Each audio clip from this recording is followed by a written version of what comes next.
10%나 되는 고금리에 이자까지 비과세가 되는 종합 선물 세트 같은 브라질 채권 투자에 관심이 많으실 겁니다. 저도 그렇거든요. 자, 오늘은 제가 지난 3월에 매입한 브라질 국채의 수익률에 대해서 하나하나 뜯어서 설명을 해드리려고 하고요. 또 투자할 때 유의할 점과 그리고 향후 브라질 국채 투자 전망에 대해서도 말씀드릴게요. 자, 브라질 국채 투자 관련해서는요, 다른 영상 보시지 마시고요. 이 영상 하나만 보시면 모두 해결될 겁니다. 자, 그러면 구독, 좋아요부터 누르고 시작하겠습니다. 저는 지난 3월에 만기가 27년 1월 1일인 브라질 채권을 매입을 했었어요. 제가 매입한 브라질 국채는 2016년 1월 15일에 발행을 하면서 표면 금리로 매년 10%씩 주겠다고 발행했던 채권이었어요. 자, 그런데 이 채권을 제가 살 때는 시장 금리가 9.85%였는데요. 즉 제가 살 때는 채권 가격이 조금 올라 있었다는 이야기이고요. 제가 조금 비싸게 샀다는 이야기예요. 제가 그때 총 매입한 수량은 18만 회알이었는데 결제할 때는 18만 3,770회알을 냈었어요. 자, 여기서 차이인 3,770회알은 채권 가격 상승분하고 브라질 현지 수수료가 포함되어 있다고 보시면 됩니다. 저는 브라질 국채를 미래에셋 증권에서 샀는데 미래에셋 증권에서 받는 중개 수수료는 이처럼 연 0.15%로 표시되어 있어요.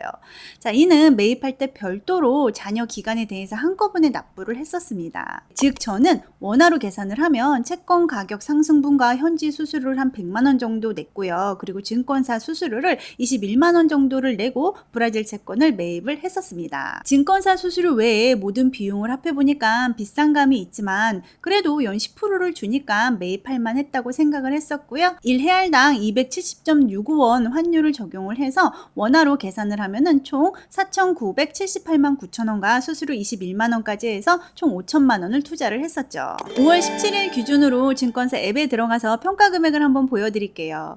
자, 지금 평가 금액은 18만 3,435회알이고요. 현재 환율이 265원 54전이거든요. 그래서 원화로 평가를 하면 4,870만 9,499원인 상황이네요. 평가 수익률로 보면 마이너스 2.07%네요. 자, 제가 매입했을 때보다 채권 가격도 떨어져 있고 환율도 떨어져 있어요. 그렇지만 그렇게 슬프지는 않아요. 왜냐하면 7월이 되면 이자가 들어올 거고요. 또 브라질 국채에 투자하면서 이 정도 변동성은 제가 감안을 했던 부분이기 때문이에요.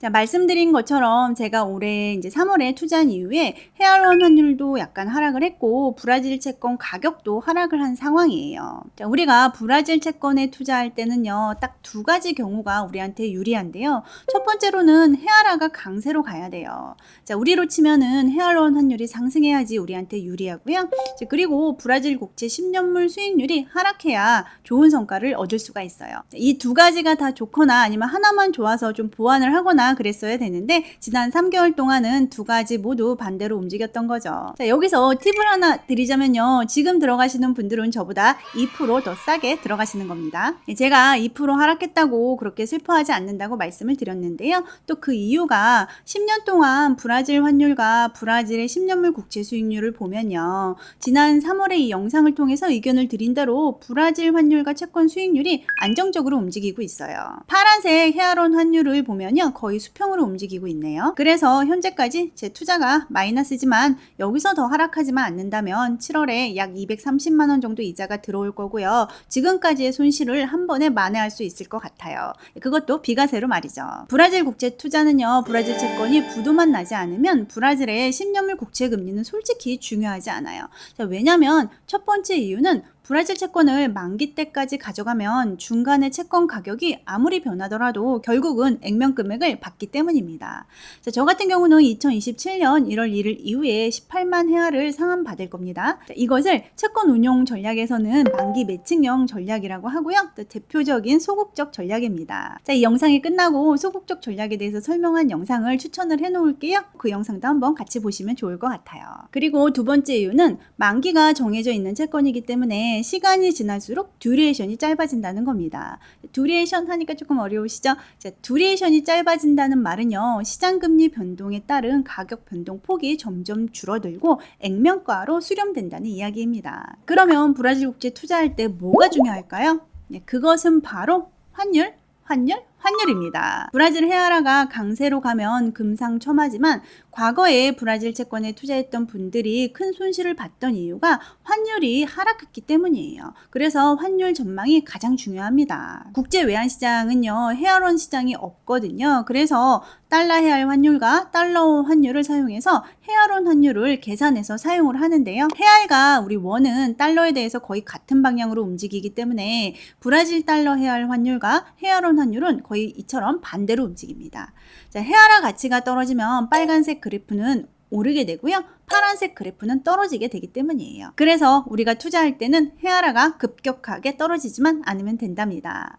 자, 다행인 거는요, 여기 보는 것처럼 브라질 달러 헤알 환율은 지난 30년 동안 상승 추세였는데 2020년 이후로 달러 헤알 환율이 안정적으로 움직이고 있다는 겁니다. 자, 상승 추세였다는 얘기는 헤아라 가치가 하락했었다는 이야기입니다. 자, 이처럼 헤아라가 약세였던 이유는요, 브라질 경제와 정치적 불안 등으로 현지 상황이 좋지 않았던 이유가 있었던 것 같고요.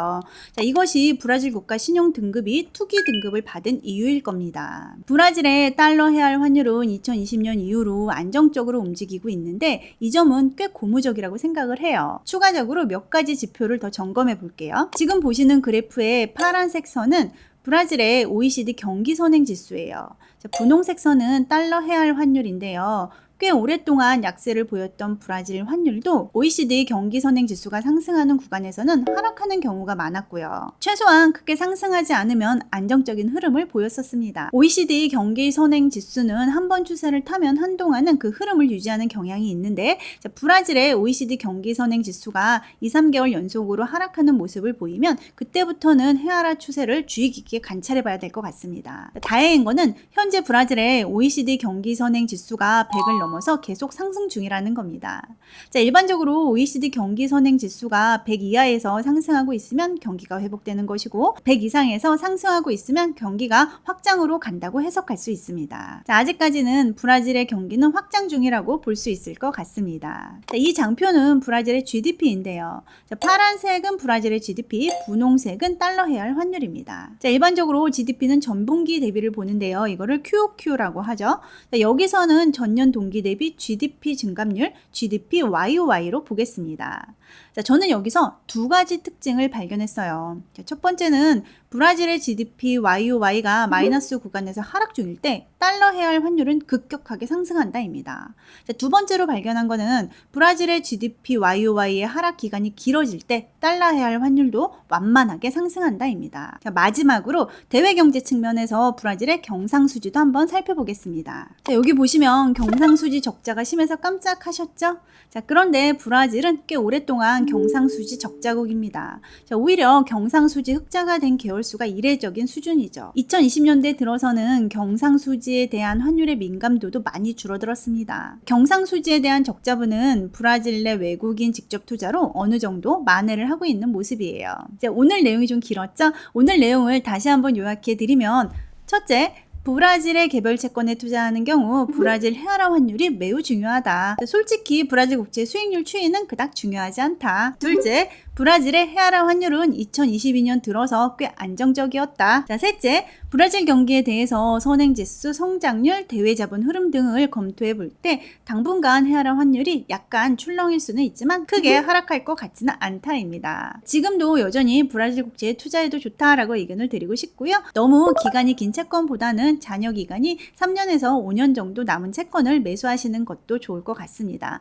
왜냐하면 너무 긴 채권을 매입을 했을 때 중간에 돈이 필요한 경우 잘 안 팔리는 경우도 있기 때문입니다. 브라질 채권이 이율이 높고 비과세가 되기 때문에 약간의 변동성과 조금 높은 수수료는 그렇게 민감해하지 않으셔도 될 것 같습니다. 자, 오늘 내용도 구독자분들께 많은 도움이 되었으면 합니다. 자, 도움이 많이 되셨다면 구독, 좋아요, 공유도 꼭 부탁드립니다. 감사합니다.